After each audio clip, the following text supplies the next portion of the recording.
Scan to unlock Sovi and ace your tests. Gravitational field questions get easy fast when you connect weight to field strength because doubling the weight instantly tells you what happened to G. Start with the core idea. Weight equals mass times gravitational field strength, so W equals mg. Since the same sphere is moved, its mass stays constant the whole time.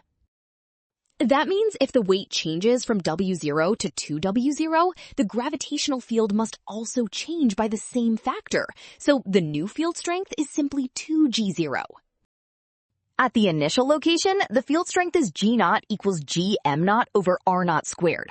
Double that, and the new field becomes 2Gm0 over R0 squared.